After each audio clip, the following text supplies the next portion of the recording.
I've never driven a rat rod before. Yeah. Okay. Never driven a rat rod before. All right. This is fuel pump, water pump, and key. All right. So just, I don't need to hold the brake in or anything, do I? After filming Steve's rustless rat rod, or is it a hot rod? I'm still not 100% sure on the nomenclature, but we're going to try to work it out. He asked me if I had ever driven a rat rod, and of course, I hadn't. So, we changed that. First, we need to understand what rat rods are. It would be impossible for me to lump all rat rods into one group because they're all built so differently from one another. But let us just give a rough idea of what defines a rat rod.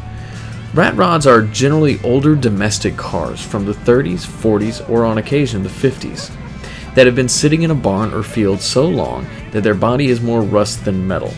The bodies are usually placed on a custom-built frame and powered by some form of giant fire-breathing V8, generally a small block Chevy. Aside from these generally accepted guidelines, if you could even call them that, the rest is really up to the builder. Now, to the layman, the only way a rat rod makes sense is to look at it more as a work of art than an actual car. Just like art, these things are subjective, and there are entire factions that believe that their way of approaching the rat rod question is the only correct way. I'm not here to decide who's right or who is wrong. I'm just here to drive this metal missile. Driving Steve's Ford was challenging. The footwell is tight. My size 12.5 clown feet were struggling to not hit both pedals at once. The unassisted steering was heavy, and the tiny wheel made anything more than a slight steering adjustment difficult. The throttle itself was like stepping on a block of wood, and seeing out of this hot rod was difficult to say the least. You'd think all of this would make for a miserable experience. Well, not entirely. I've always been a fan of cars that are a bit rawer. Well, this is as raw as they get. If it were a steak, it would be standing somewhere in a field digesting grass. I've driven a few raw cars that were more race prepped and purpose built, but this thing is in a different zip code than those cars. It's art for art's sake. It doesn't need to handle, it doesn't need to be comfortable, and it certainly doesn't need to make life easy for you. This car's idea of backup sensor is the crunch noise that other cars make when it hits them. The throttle is so stiff because the car almost wants you to earn its power. Once you break through and get the throttle open, it surges forward. The engine screams and you hold on for dear life. Once you get out, you feel like you've been in a bar fight. And just like a fight, when you get to the destination, when you get to the end, when you finish, when you're the one standing tall, all of the problems fall away because you've sparred with a ton of metal and explosive dinosaur juice and you were the victor.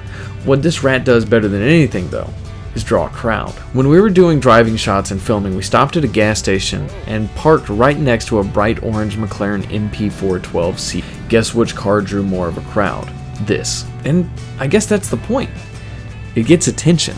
Okay, now back to the art thing. My 1 year of high school art history taught me this much.